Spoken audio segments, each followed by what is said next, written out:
네, 안녕하십니까. 저는 한국천문연구원의 한국우주전파 관측망에서 일하고 있는 정태현입니다. 네, 오늘 제가 여러분들께 말씀드릴 내용은 전파망원경의 이해란 제목으로 전파망원경을 통해서 어떻게 우리가 우주가 보내는 빛과 소리를 보고 듣는지를 말씀드리려고 합니다. 지금 보시는 화면은 저희 한국우주전파관측망 KBN 21m 전파망원경입니다. 여기는 제주도 서귀포시 중문에서 가까운데요. 에 있는 저희 KBN 탐라 전파전문대 전파망원경 모습입니다. 보시는 바와 같이 직경이 21m고 상당히 큽니다. 이게 무슨 망원경이나 이렇게 좀 하실 분들도 계실지 모르겠지만 실제로 이렇게 큰 일종의 안테나 같은 접시에서 우리가 전파 신호를 모으고 그렇게 해서 관측을 하고 다양한 연구들을 수행하고 있습니다. 제주도에 한번 가시면은 이 사이트를 한번 가보시는 것도 추천해 드립니다. 네, 지금 여기에 보이는 것들은 방금 보신 KBN 망원경으로 우리가 달을 관측한 모습입니다. 이게 지금 여기 오른쪽에 있는 것이 전파 망원경으로 관측한 달의 모습입니다. 오른쪽에 광학으로 관측한 달의 모습이랑은 많이 다르죠. 예, 그렇지만 여기 색깔이 입혀져 있는 것은 그 전파 신호의 세기를 나타냅니다. 전파 신호에서는 전파 관측에서는 광학에서 보이지 않는 특정한 부분의 전파 신호의 세기에 따라서 이렇게 달 이쪽 부분이 더 강한 전파를 내고 있다, 뭐 이런 것도 알 수가 있습니다. 뿐만 아니라 저희 KBM 망원경을 이용해서 우리은하 중심에 있는 우리은하 중심 블랙홀 주변에 있는 VX 사지타리우스 A라는 별이 있는데 이 별은 굉장히 늙은 별입니다. 별이 이제 태어나가지고 성장하고 그리고 곧 사멸하는 단계에 이르는데요. 그런 늙은 별 주변에 있는 대기에서 나오는 여러 가지 분자선을 관측한 모습입니다. 특히 여기의 관측은 물분자와 일산화교소 분자에서 나오는 전파 이미지인데요. 여기 보시는 중간에 여기 꼭 X자로 되어 있는 중심에 그 별이 존재하고 그 별 대기에서 나온 대기에 있는 여러 가지 물과 이산화교소 등등 많은 분자들이 내는 빛이 전파 신호로 관측되어서 이렇게 보입니다.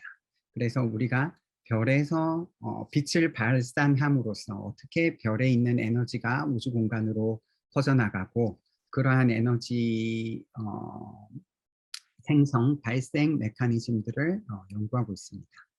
여기 아래쪽에 보시면은 여기 굉장히 활동성 은하액이라고 부르는데요.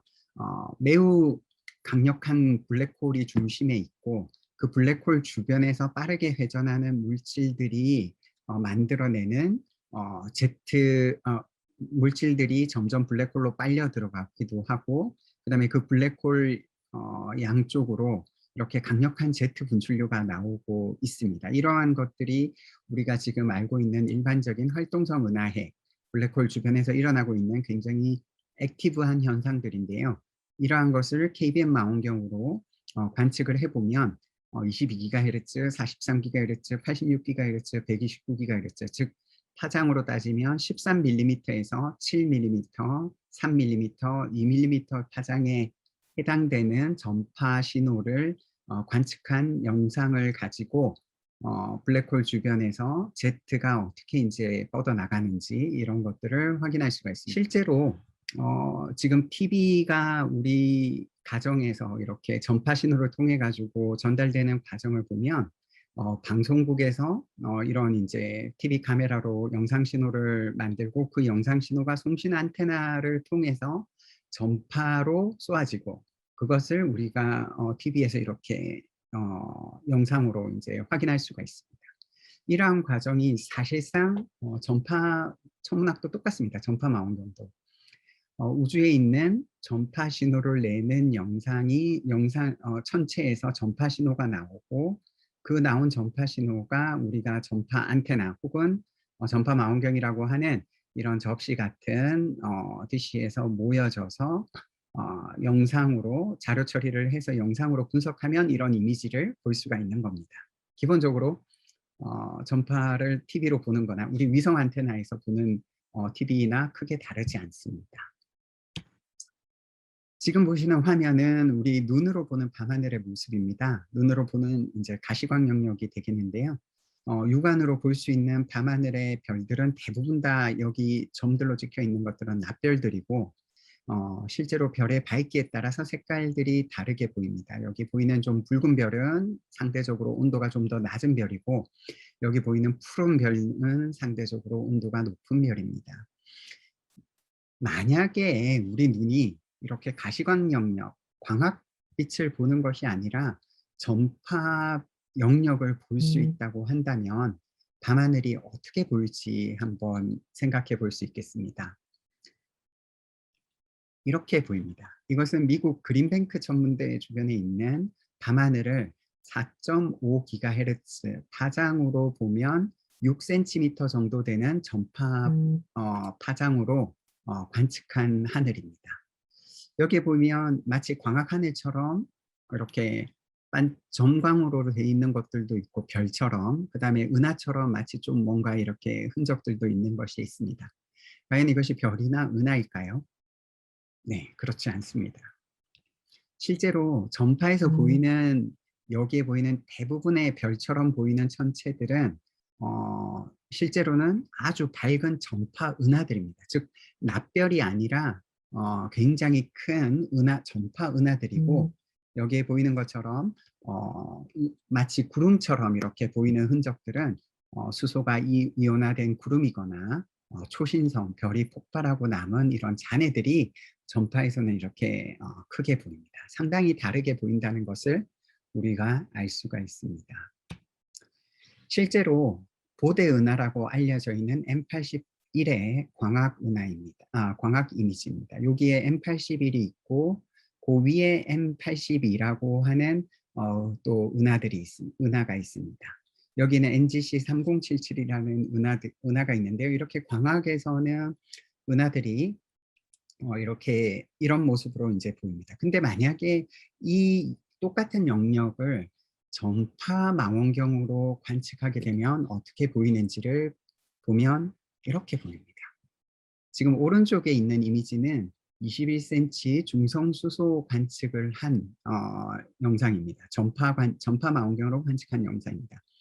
똑같은 스케일의 이미지인데 여기에서 보시면 세 개의 은하가 보대 은하 M81을 중심으로 M82나 NGC 3077이 서로 이 중성 수소로 이렇게 연결되어 있다는 것을 볼 수가 있습니다. 즉 중력적으로 상호작용하고 있다는 것을 전파 관측에서 알 수가 있습니다. 광학 관측에서는 이렇게 보면 세 개의 은하가 이렇게 그냥 독립적으로 되어 있는 것처럼 보이거든요. 그렇지만 이 은하들 사이에서 중력적인 상호작용으로 인해서 실제로 중성 수소들이 이렇게 세 은하 사이를 이렇게 연결해주고 있음을 보이고 있습니다.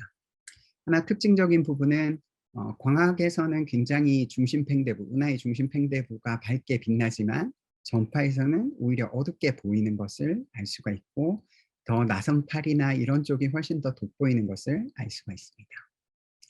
이것은 최초로 이제 나선 은하라고 분류되어 있는 소용돌이 은하라고 알려져 있죠. M51입니다. 우리 은하도 이와 같이 이 M51과 같이 비슷하지 않을까 뭐 이렇게 지금 생각이 되고 있는데요. 중간에 이제 좀 바가 있는 것 같기는 하지만 광학 관측 이미지에서 지금 관측된 M51의 소용돌이 은하 사실 모습입니다. 이것을 만약에 전파 관측을 하게 되면 이렇게 보입니다. 전파에서 CO, 일산화탄소 분자선을 관측한 것입니다. 즉 우주 공간에 있는 이 M51 소용돌이 은하에 있는 일산화탄소 분자가 방출하는 신호가 전파 신호로 우리한테 관측이 된 것입니다. 마찬가지로 광학 관측에서 보였던 중심부의 굉장히 밝은 중심 행대부의 밝은 빛은 상대적으로 어두워지고 나선 8 영역에서 이런 일산화탄소 분자선들이 굉장히 많이 있음을 존재하고 있음을 이제 알 수가 있습니다. 이와 같이 가시광 영역에서는 밝은 별들은 대부분 전파 영역에서 아주 희미하거나 보이지 않고 반대로 강한 전파 천체들은 가시광 영역에서 역시 희미하거나 잘 보이지 않습니다. 서로 광학 관측과 전파 관측이 상호 보완적인 역할을 하는 거죠. 실제로 이 M51 은하를 엑스레이, X선, UV, 가시광, 그 다음에 근적외선, 중적외선, 원적외선, 전파 이미지로 보게 되면 굉장히 다른 모습들을 보여줍니다. 이렇게 서로 다른 파장대역에서의 모습들을 천문학자들은 관측하고 분석하고 서로 이제 비교하고 이렇게 함으로써 이제 우주를 점점 더 이해하고 있습니다. 전자기파에서 전파는 가장 긴 파장 영역이기 때문에 우리 지구 대기의 효과를 지구 대기를 뚫고 지상까지 도달하는 데 문제가 없습니다. 광학도 마찬가지고요. 적외선이나 UV, X선, 감마선 같은 경우는 대부분 다 대기에 의해서 이렇게 차폐가 되기 때문에 투과되지 못하기 때문에 이런 쪽 영역을 관측하기 위해서는 우주 망원경을 써야 되고요. 전파나 광학은 그 빛이 지상까지 도달하기 때문에 지상에서도 관측할 수 있습니다. 특히 전파는 밤낮 없이 관측할 수가 있습니다. 왜냐하면 태양빛이 있건 없건에 상관없이 우리가 그 우주에서 오는 전파 신호를 볼 수 있기 때문입니다.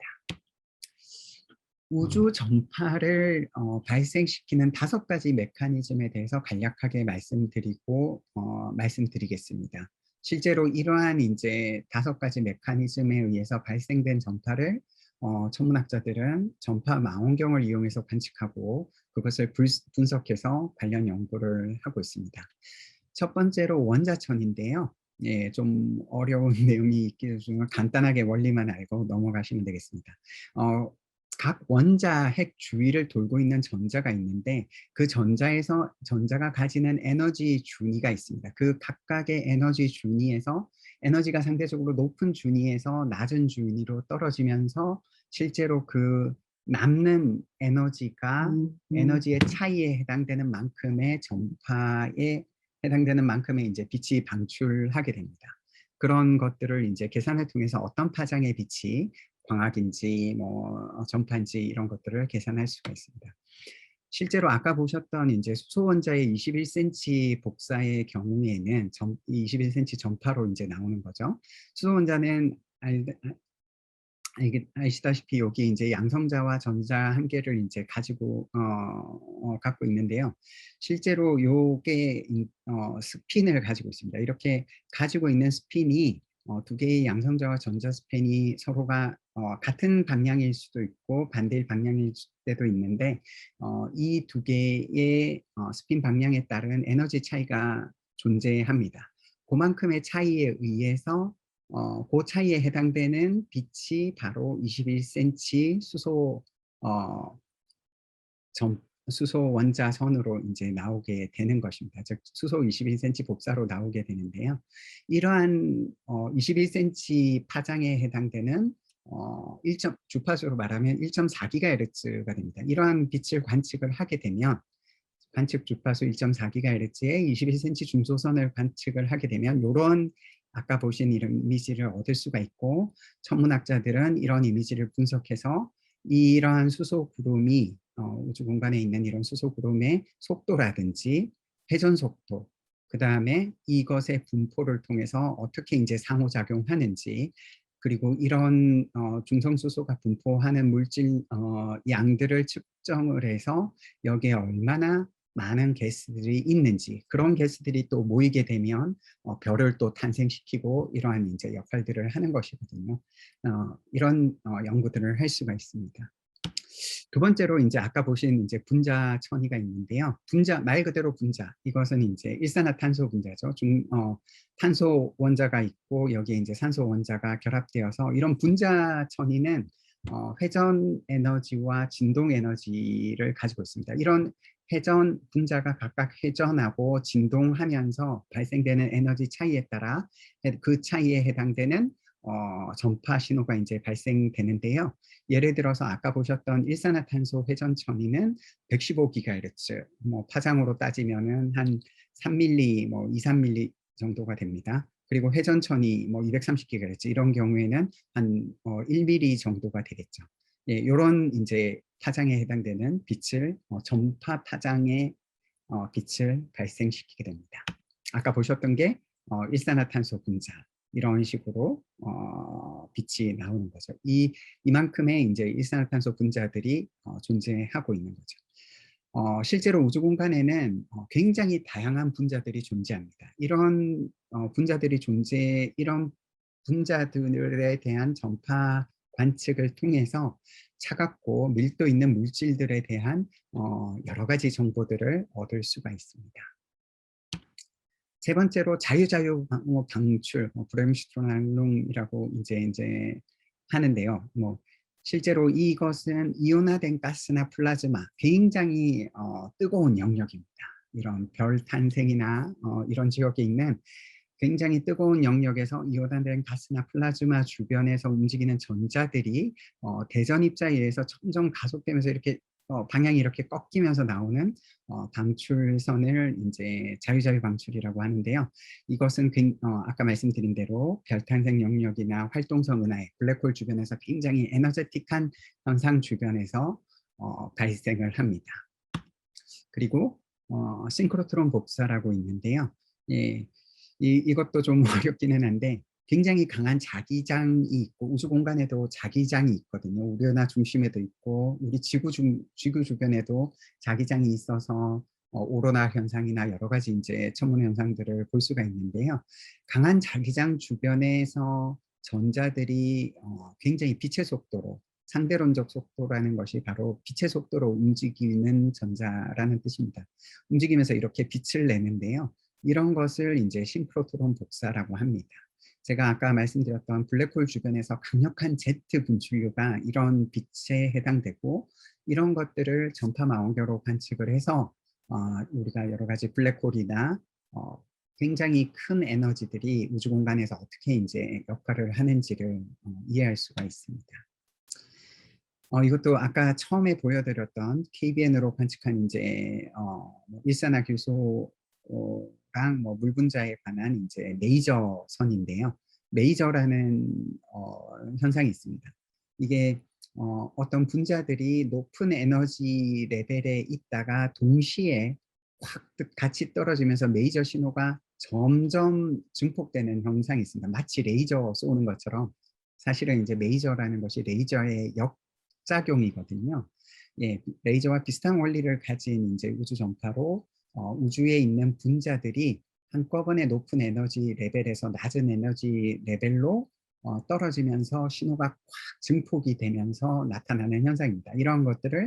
이러한 신호들은 별 탄생 영역이나 활동성 은하, 주로 이제 늙은 별 주변부에서 많이 이제 관측이 되는데 이런 것들을 통해서 별이 어떻게 생성되고 사멸하는지 혹은 활동성 은하 주변에서의 기작이 어떻게 되는지 등을 연구할 수가 있습니다. 혹시 이 영화를 아시고 계신 분들도 있을 텐데요. 네, 조디 포스터 주연의 컨택이라는 영화입니다. 여기 뒤에 배경은 미국 국립전파천문대의 소코로에 있는 그 VLA라는 이제 망원경이고 여기에서 그 멀리 우주에서 오는 이제 신호를 이제 듣죠. 그러면서 우주에 수많은 이제 생명체들이 있을 거고 그렇기 때문에 우주가 단순히 우리 혼자만은 있지 않을 거다 뭐 이런 얘기도 이제 나오는 장면입니다. 제가 굉장히 좋아했던 장면 중에 하나고 아까 어느 정도 전파 망원경을 이용을 해서 실제로 그 신호를 우주에서 오는 신호를 들을 수도 실제로는 이제 보는 거지만 있습니다. 이 전파 천문학의 역사를 잠깐 말씀드리려고 합니다. 이것을 말씀드리려면 그 칼 잔스키라는 분을 이제 빼지 않고는 말씀드릴 수가 없는데요. 실제로 전파 천문학의 아버지라고 이제 불리는 분입니다. 이분이 1932년도에 이렇게 일종의 안테나를 만들었습니다. 요걸 지금 여기 계시는 사람이 요 지금 레일 위를 따라서 이 안테나를 이렇게 한 바퀴 이렇게 돌리게 됩니다. 이렇게 돌리면서 봤더니 어떤 특정 방향에서, 여기 보시면 남쪽 방향이죠. 남동 북서 이렇게 쭉 돌리면서 이렇게 쭉 이 신호를 봤더니 특정 남쪽 방향에서 뭔가 강한 신호가 규칙적으로 이렇게 나오는 것을 확인할 수 있었습니다. 그래서 이 신호가 어떤 다른 전파원을 내는 건지 뭐 이런 것들을 잘 분석을 했는데, 이게 아무래도 지구상에서 발생하는 신호가 아닌 겁니다. 그래서 이 남쪽 하늘 어디엔가 나오는 신호가 외계에서 오는 신호다, 이렇게 이제 생각을 한 겁니다. 이 신호가 바로 처음으로 우리 인류가 지구가 아닌 지구 바깥에서 오는 신호를 발견한 것이고요. 이것이 일종의 그 전파 천문학의 시작이라고 할 수 있고, 그것에 대한 전파 천문학의 아버지 칼 잔스키 분입니다. 이분은 원래 그 벨랩에서 이제 무선 통신 이런 것들을 연구를 했습니다. 실제로 이것을 이 발견을 있고 나서 그 여기 신문에 뉴욕타임즈 걸로 제가 기억을 하는데요. 제일 마지막에 보면 이런 것이 외계인의 존재를 뭐 확정하지는 않는다. 이 당시에도 상당히 이제 외계에서 오는 전파 신호에 대해서 굉장히 외계인의 존재 여부와 관련해서 굉장히 주목을 했던 것 같습니다. 그 뒤로 지금 보시는 바와 같이 이런 이제 실제로 그 괴테 레버라는 분이 계신데 최초의 전파 천문학자입니다. 사실은 이제 최초의 전파 천문학자이기도 하고 가장 수십 년 동안 유일한 전파 천문학자였기도 합니다. 실제로 이 괴테 레버 자신의 그 집 뒷마당에 요런 이제 포물면 형태의 전파 망원경을 직접 만들고, 그 만든 망원경으로 외부의 은하를 이렇게 이미지를 전파 관측을 해서 이런 이미지를 만들었습니다. 예, 전파 망원경에 대해서 제가 이제 좀 설명을 할까 하는데요. 요 카툰을 좀 이해를 하시면 쉬울 것 같습니다. 여기에 보시면은 전파 망원경이 크게 하나가 있고요. 요 밑에 보면 조그만한 우리 그 광학 망원경을 가지고 이렇게 얘기합니다. Just checking이라고.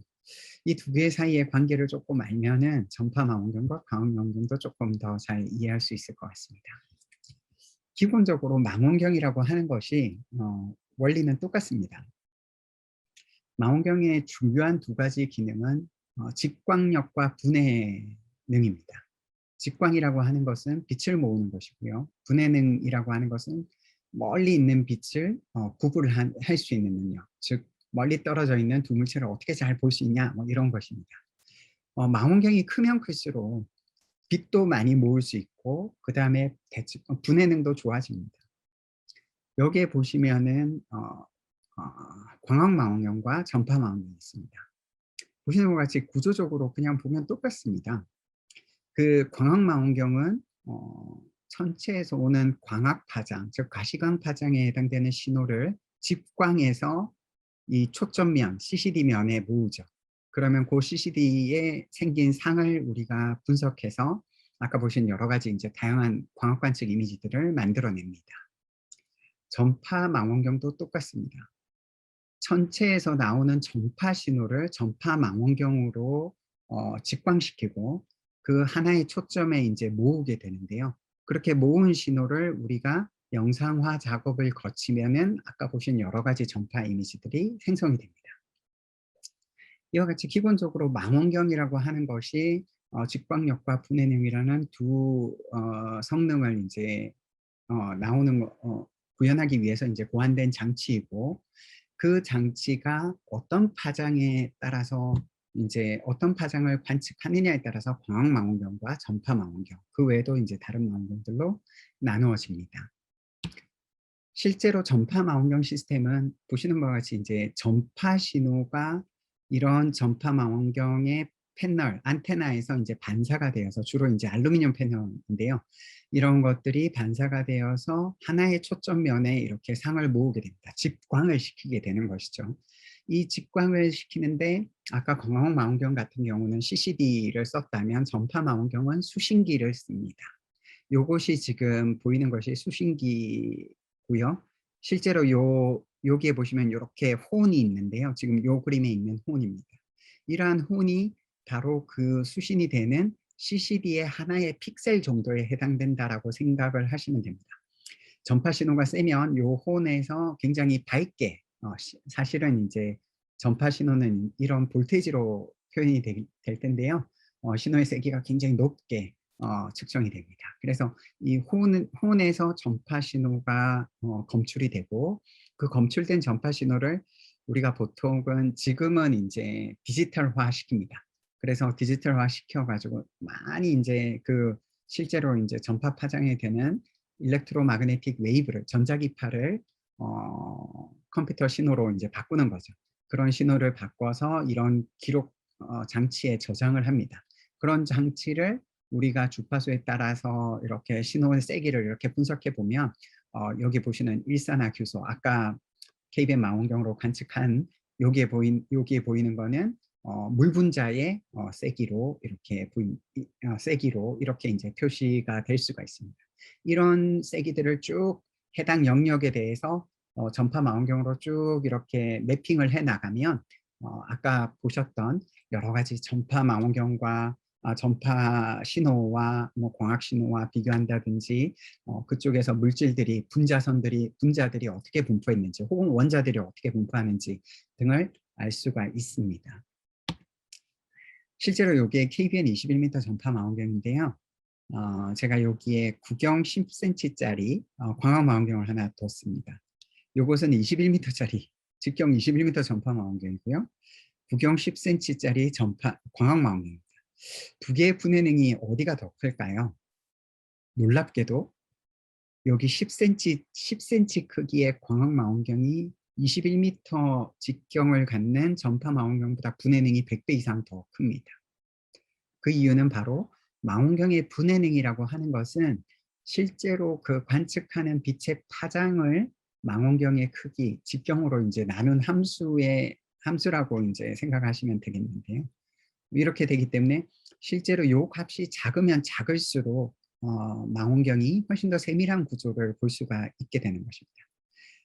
실제로 여기 아마추어 광학 망원경 10cm 직경을 여기다가 넣고 실제 광학 가시광 파장이 훨씬 더 짧기 때문에 570 나노미터를 넣어보면 분해능은 0.000057이라는 값을 가지고 KBM 망원경 21m 직경에 굉장히 크지만 관측 파장이 한 13mm 정도니까 전파 파장 능력이기 때문에 분해능은 0.006 정도밖에 안 나옵니다. 실제 두 개를 비교해 보면 100배 이상 차이가 나는 거죠. 즉 같은 망원경의 크기면 광학 망원경이 훨씬 더 분해능이 좋습니다. 근데 빛의 파장이 다르기 때문이죠. 관측하는 빛이 다른 빛을 관측하기 때문입니다.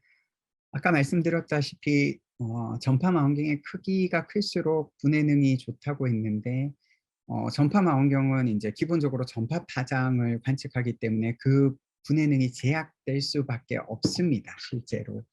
그렇기 때문에 전파 망원경이 굉장히 큰 망원경이 많습니다. 실제로 여기 보시는 독일의 에펠스버그 100m, 직경 100m짜리 전파 망원경도 있고요. 여기는 미국에 있는 그린뱅크 100m 망원경, RS15 300m, 얼마 전에 이제 망가졌습니다. 네, 중국에 지금 현존하는 가장 큰 망원경이라고 할 수 있겠죠. 500m짜리도 있습니다. 이렇게 큰 망원경이 있지만 전파 망원경은 관측 파장이 워낙 길기 때문에 분해능 자체는 굉장히 제약됩니다.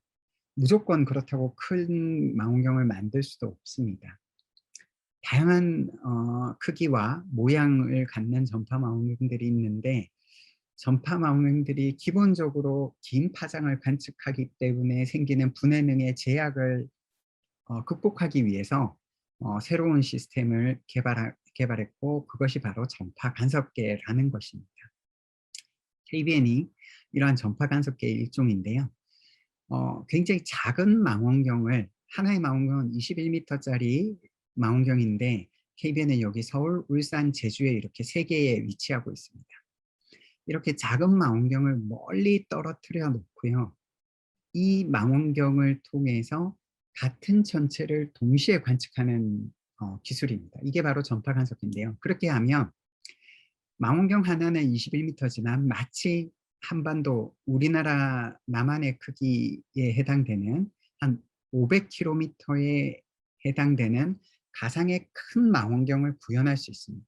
개념적으로 보면 가상의 큰 망원경이 있고 이런 망원경 한 개 한 개는 요 가상의 큰 망원경에 있는 하나의 작은 파트로 생각을 하면 되겠습니다. 그래서 이 각각의 작은 망원경들을 이용해서 같은 전체를 동시에 관측해 가지고 그 빛을 집광시키고 하나로 합성해 가지고 분석을 해서 마치 가상의 큰 500km에 해당되는 망원경의 것과 동일한 부대능을 만드는 기술, 이게 바로 전파 간섭계 기술입니다. 그래서 KBN 전파 망원경이 이렇게 서울, 울산, 제주에 있지만 각각의 망원경은 분해능이 한 120초 정도이지만 이것을 우리가 하나로 마치 하나의 가상의 큰 망원경으로 만들어서 500km짜리 관측을 하게 된다면, 이런 전파 간섭계 관측을 하게 된다면 0.006초의 분해능을 가지게 됩니다. 즉 분해능이 한 2만 배 정도 향상이 되는 거죠. 이러한 기술이 바로 전파 간섭계 기술이고, 이론적으로는 500km짜리 구경을 갖는 전파 망원경 한 개나 500km 떨어져 있는 작은 전파 망원경을 두 개를 떨어뜨려 놓고 같은 전체를 동시에 관측하는 거나 분해능은 이론적으로 동일합니다. 그런데 차이는 감도에 있겠죠. 직경 500km에 해당되는 큰 전파 망원경들이 모으는 전파 신호는 어마어마할 거고요. 대신에 21m 망원경 두 개가 500km 떨어져서 받는 신호는 굉장히 작을 겁니다. 그래서 기본적으로 전파 간섭계는 하나의 가상의 큰 망원경을 만들어서 동일한 분해능을 갖게는 하지만 그 감도는 상대적으로 굉장히 빛을 적게 모을 수밖에 없기 때문에 상대적으로 떨어지게 됩니다. 그래서 전파 간섭계 관측은 굉장히 밝은, 굉장히 강한 전파 신호가 나오는 전체들을 주로 대상으로 관측하게 됩니다. 실제로 이 전파 간섭계가 동작하는 원리를 보면 멀리 떨어져 있는 천체에서 이렇게 이런 전파 파장을 가진 신호가 이렇게 도달을 하는데, 한쪽의 망원경하고 다른 쪽의 망원경하고 도달하는 시간 차이가 발생을 합니다. 여기가 먼저 도달하겠죠.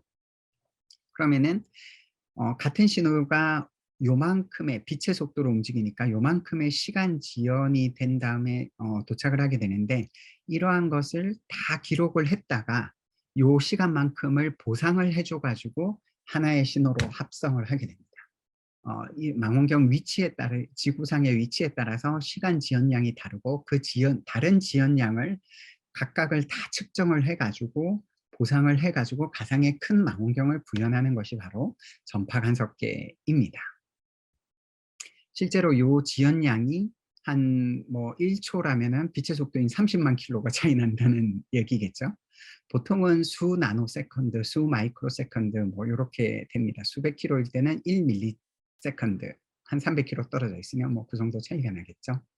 예, 요런 이제 것들을 생각을 할 수가 있습니다. 이런 것 신호를 시간 지연을 보상하게 되면 함으로써 전파 간섭계가 가상의 큰 망원경을 구현하고 굉장히 높은 분해능을 만들 수가 있습니다. 그렇게 해서 아이러니컬하게도 천문학에서 가장 높은 분해능은 바로 이런 전파 간섭계를 통해서 만드는 분해능입니다. 지금 미국에서 이러한 전파 망원경들 10개를 해서 이용해서 한 8,000km 기선을 만들어서 고분해능 전파 관측을 하고 있는 VLBA라는 전파 간섭계가 있고요. 유럽에도 저희 KBN도 여기에 이제 참여하는데, 유럽 망원경들하고 같이 굉장히 많은 망원경들이, 전파 망원경들이 참여해서 좋은 여러 가지 다양한 연구들을 하고 있습니다. 그리고 우리 동아시아 VLBI 네트워크라고 해서 한중일 3개국이 모여서 이러한 다양한 전파 망원경들을 이용해서 우리가 관측을 하고요. 실제로 그 관측한 데이터가 동시에 같은 전체를 동시에 관측하고, 그 관측한 데이터를 여기 저희 천문연구원 본원에 있는 상관센터에서 다 오게 됩니다. 그렇게 다 도착을 하면 이것을 하나로 합성을 해가지고 마치 동아시아 크기에 해당되는 굉장히 큰 가상의 망원경을 구현하고, 이것을 통해서 이렇게 블랙홀 M87 블랙홀 주변에 강력한 Z 분출류가 어떻게 나오는지 이런 것들을 실제로 관측하고 연구들을 하고 있습니다. 예, 오늘 제가 드린 강의가 여러분들의 그 망원경으로 어떻게 이제 우주를 보고 전파 천문학자들이 어떤 일들을 하는지에 대해서 조금이라도 도움이 되었으면 감사하겠습니다. 이상입니다.